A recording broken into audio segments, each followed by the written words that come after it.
when I was approaching this way-seeking mind talk, which where I was asked to talk about the causes and conditions that brought me to practice, and also Dharma learning points, I was reflecting on what were the causes that brought me to practice. And it really became in itself a study of memory,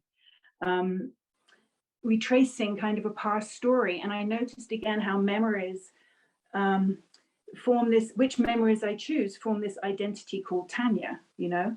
And it reminded me of a story in Sean Tetsudo's book, One Bird, One Stone, where a Native American gentleman is on a trial as a witness. And he's asked to take the witness stand and to, you know, swear that he will tell the truth, the whole truth, and nothing but the truth. And he says, I can't do that. And the you know, shock and horror. And they say, why can't you do that? And he says, well, I don't know the whole truth. And with that caveat,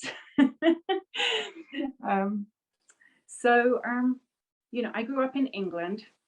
My mother struggled with the disease of alcoholism. And my father, I didn't have any contact with my biological father after about the age of 5. And my stepfather, who loved me and I loved him, unfortunately struggled with a gambling addiction. So finances were somewhat rocky at times in our home. And he was also frankly a compulsive thief, and he was involved in criminal activities and spent some time in jail. So things were not very reliable sometimes, you know, unpredictable. And I was an only child, and my parents also, by the time I was in my teens, they were fighting quite a lot. And I remember sitting up in my bedroom and hearing fights downstairs, which sometimes got quite physical, you know, furniture thrown around and things. And I remember I had this inner bargaining going on, which was, well, if he kills my mother, I'll never see her again. But if my mother kills him, she'll go to jail for life and I'll never see her again.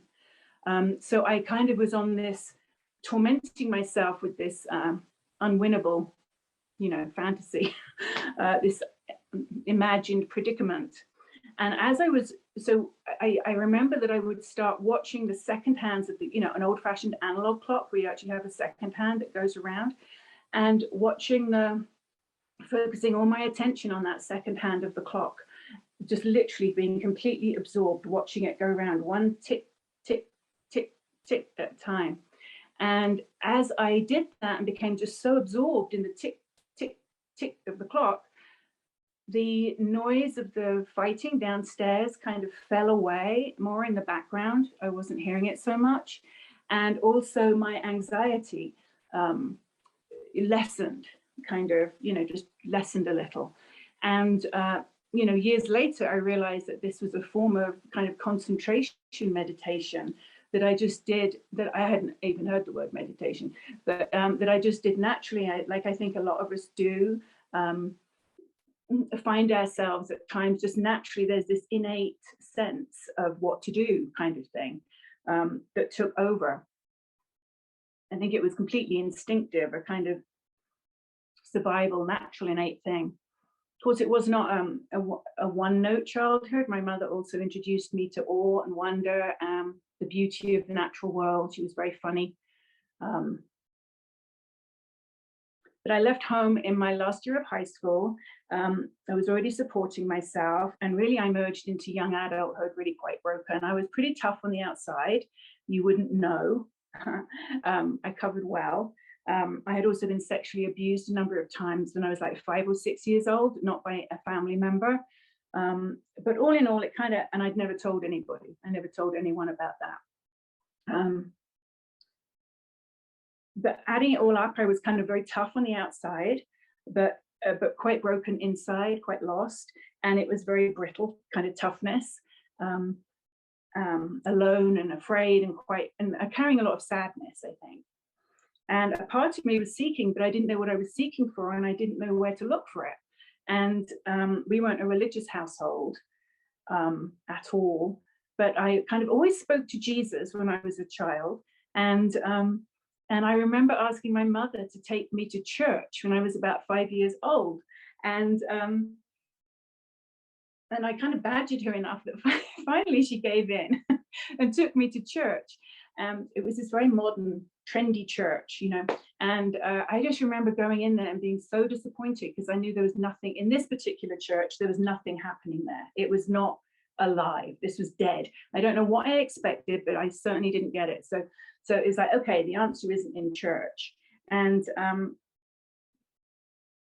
my mother also reminded me about the age of 11 or 12, where I kind of once said to her, well, it's so silly that all the religions fight each other because it's all just one God. It's all just one God anyway.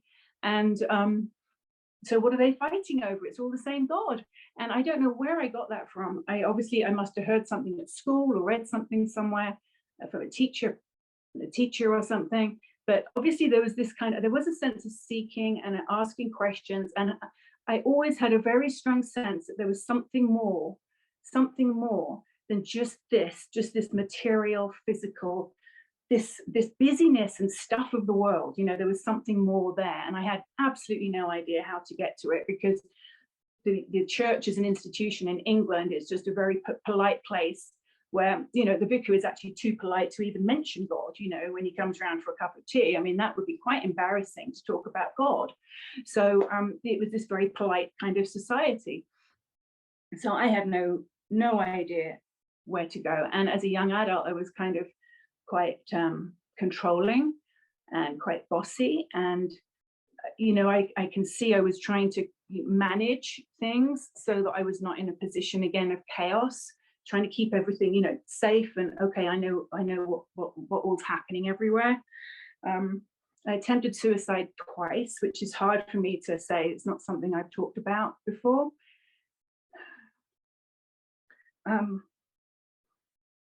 Once in my teens and then once in my early mid-20s. And the second time I was in a really unhealthy relationship with a man who actually goaded me to kill myself. He actually kept phoning me up and saying, have you done it yet? Have you done it yet? And the thing is, I actually don't think this man was an evil man. I feel like I gave him all the power. I was so needy and so desperate for love, you know. I gave him all the power, and it was like that corrupted him, and he used it, and we were in this very dark dance together. But fortunately, it was an overdose attempt. And fortunately, partway through that, I had a vision or a hallucination, I don't know. But whatever it was, it brought me back to myself, woke me up to myself, and I realized, what am I doing?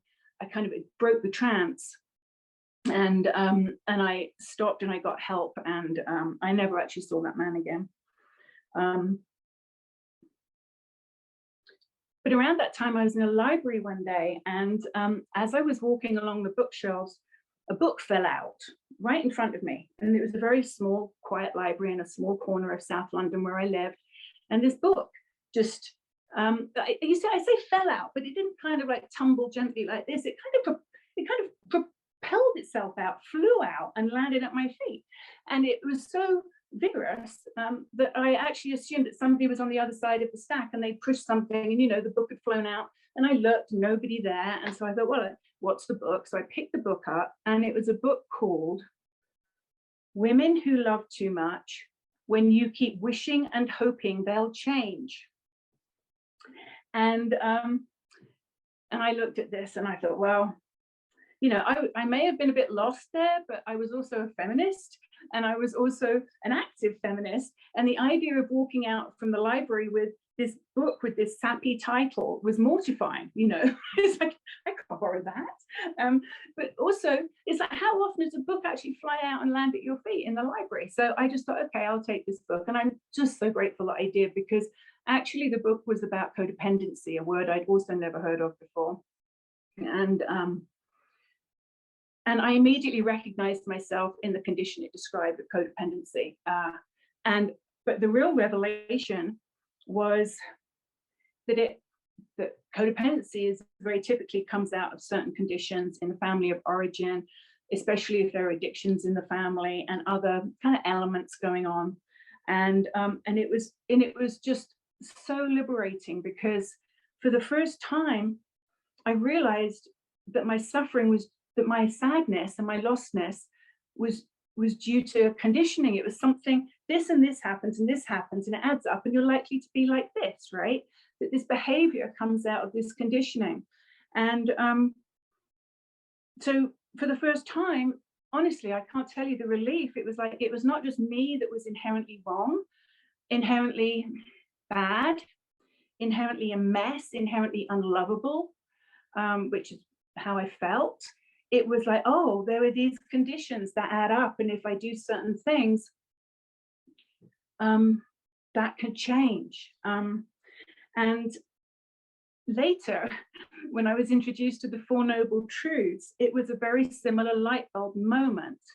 And I don't want to reduce the Buddha's great teachings to the same level as Women Who Love Too Much, but it was a similar thing in that the presentation of the Four Noble Truths, it was like, somebody has been here before, somebody's figured this out, somebody knows that there is a way, a path that's put out before me that I could follow. And there are known conditions and known ways to work with those conditions. You know, it gives you a map.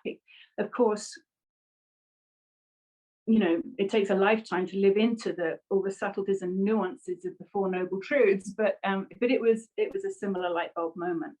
Anyway, so I started going to Al-Anon and Codependence Anonymous, and I did so for about 5 years. And that led to individual therapy and group therapy. And then I ended up training as a transpersonal psychotherapist. And along the way, I started meditating, and I can't even tell you why, because it wasn't like I was going for enlightenment or anything, but it was just that all the people that I was reading, all the speakers I was hearing, all the people I admired, everyone that I heard or read who was on a consciousness path of any kind, spiritual or psychological, talked about doing this meditation, this meditating thing. So I thought, okay, that's just what you do. If you're on this path, you meditate. So I started practicing, mostly at home, but I also practiced quite a bit with the Tibetan Rigpa community, which was, the Tibetan Buddhism was more accessible in the UK at that time anyway. So that's where I went. And at the Samyeling Monastery retreats up there in Scotland. And I practiced with the Sivananda Vedanta Yoga ashram for several years. Started reading the Christian mystics. I also practiced with a Sufi teacher and did Zikr practice. And I also read a lot about Zen and started doing Zen retreats and doing Zen sits. And so I was really just, you know, finding my way through here. And I always kind of followed the teacher and the Sangha. It was like, that was where it's like, okay, my instinct is this is a good place to be. And I had a hard time connecting with the kind of ornateness of Tibetan Buddhism, but I really loved the simplicity, the certain simplicity of Zen, the humor, the paradox, the resting in the mystery, the way it valued this not knowing mind, this beginner's mind. You know, I didn't have to control everything and know everything. What a relief. And I especially like that emphasis on the just as it is aspect. Just letting things be exactly as they are without striving and preference. Because this was a huge relief, because it was an antidote to my ongoing and eternal self-improvement project, where I was constantly striving to be better or other than I was, you know, with this idea that if only I were like this perfect person, then everything would be okay, you know, obviously setting myself up there, rather. One example of my self-improvement project in my 20s is I made a plan to organize absolutely every waking hour of the week, from when I got up to when I went to bed, in 15 or 30-minute increments. So literally, it was like, I mean, honestly, if I'd have had access to an Excel spreadsheet, I'd have been in my element. But I just remember doing it on graph paper and writing it out. So like literally every 15 to 30 minutes, it was like, okay, working, eating, meditating, exercise, socializing, edifying reading. It had to be edifying reading. to improve myself further and to improve my mind. Every minute of the day, regimented, nothing organic at all, nothing in the flow at all. Because, you know, my heart breaks for this girl, you know, really. But, you know, this is trying to manage and control it all again. And of course, I failed. I kept this up for like 3 days. I was utterly miserable. And so then again, you know, I had the feeling of, okay, well, I failed at that as well. So, you know, when I learned about Taoism and I was reading the Tao Te Ching and such, that all really spoke to me, and also Zen.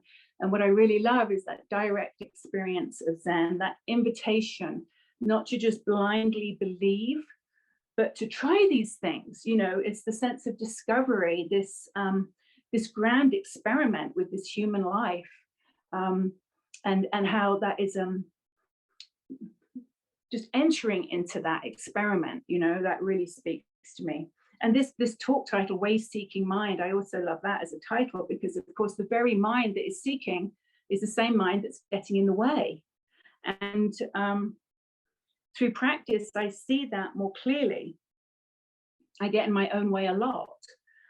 So all the petty desires and avoidances and insecurities and posturing and self-aggrandizing and fears and, you know, all of the stuff.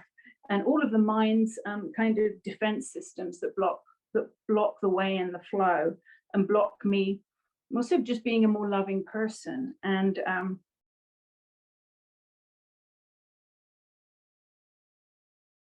block me manifesting more good in the world, really. I'm remembering that I once asked Pope and Chino Roshi how to be more loving, because I said, you know, it's easy to be loving except when it isn't, you know. So what do you do when it's like, you know, how do you be loving when you don't feel loving? How do you do that? And he just kind of looked at me and smiled, and he said, you practice patience.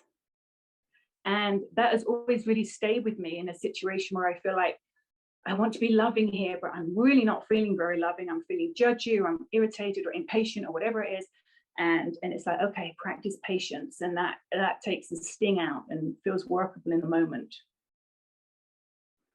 But also this mind that gets in its way through practice, it's like the whole locus of my identity shifts in many different ways, some quite pragmatic ways and some more mysterious ways, somewhat more in the kind of non-dual awareness kind of realm, and many shades of that too. And in that shift in the locus of my identity, of what I think my identity is, there's a great sense of liberation, you know, in that, sometimes in that oneness. And it relaxes my clinging to this my ideas of this fixed and separate self. And there is just such a, you know, release in that and a relief in that. So I really, there's just one other kind of something that was quite a major learning point for me, although at the time I didn't really realize it. Again, it was in the remembering, I think, and thinking what bubbles up that I wanted to say in this way seeking mind conversation. Now,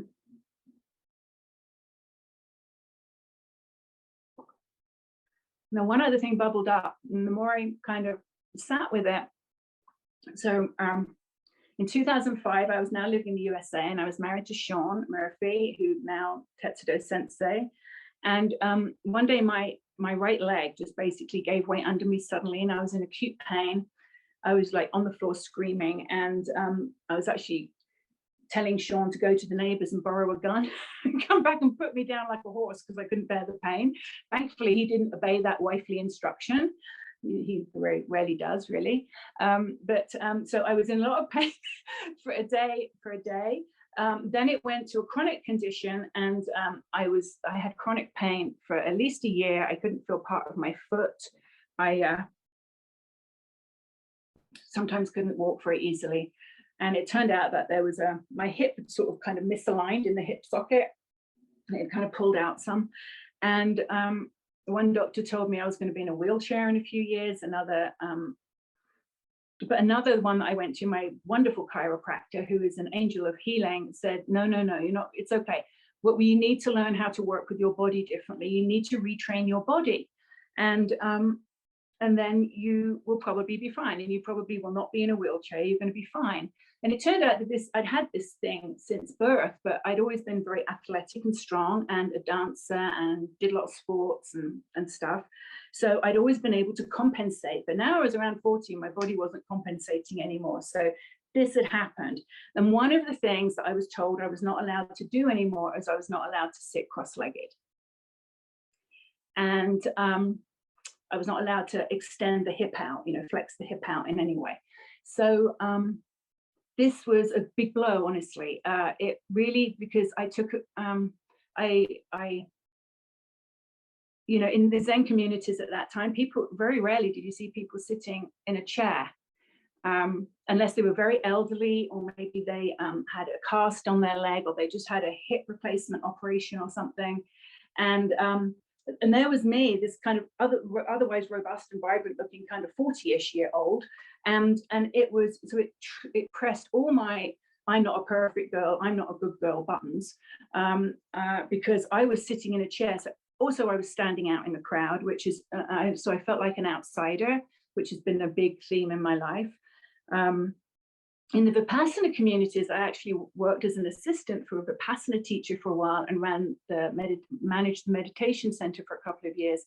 And in Vipassana communities, often people would sit in chairs. It was much more normal. But in Zen, Zen's hardcore, and it was like, okay, so it was quite a challenge to me. And I'd actually even been taught, I took pride in this posture, which of course is in a certain way, it's ridiculous, because you could be sitting there looking absolutely, holding the perfect posture and looking like, yeah, she's got that nailed. And inside, you're all over the place. It's got nothing to do with what the actual practice is inside. But it was hard. I was very identified with having this perfect posture. And in fact, at Zen Mountain Monastery, one of the senior monastics had actually said at one point, oh, she sits strong, you sit strong. And I just took, again, and my ego just latched right hold of that, and I took great pride in this. So there were lots of challenges that came up when I moved to sitting in a chair, because now I imagined that people were thinking, oh, she's just copping out, she's lazy, she's not serious. Because nobody ever said anything like that to me, but I wanted to kind of go in with a placard saying, it's not my fault. I can really sit cross-legged, but I'm not allowed to anymore. But I obviously couldn't do that. So there was a great opportunity that arose there for me to practice with, well, who is it that's being embarrassed? Who is it that's feeling humiliated? Who is it that's feeling she's judged, and to really work with that. And of course, actually sitting in a chair is actually quite tiring on the body. And I also missed that sense of, I was so used to that lovely sense of balance when you sit cross-legged, and that sense of coming home, that coming home. And it took a while before I felt the same way in a chair. It really did. I had to really learn how to sit differently. But it was about I had to really realize the practice is not about how I looked on the outside, the facade of here I am being the perfect meditator, but what was going on the inside. And actually my practice deepened a lot around then. I couldn't actually sit seiza either, because on a bench, because if you put pressure on the knee, I can for about 30 minutes, but if you put pressure on the knee, it also triggers something. So there was no way out of this. So there was this complete re-experiencing of myself as a practitioner. Now I actually hope that when Tetsudo leads sits and we have groups and things and I'm sitting, that it gives permission to people, that if you don't have the perfect body, if you don't have the perfect athleticism and such, and you can't sit cross-legged, I hope that, being the teacher's wife, sitting like this gives permission to other people. And it's much more common now that I see people sit in chairs. So I think that's what I have to offer. Thank you so much.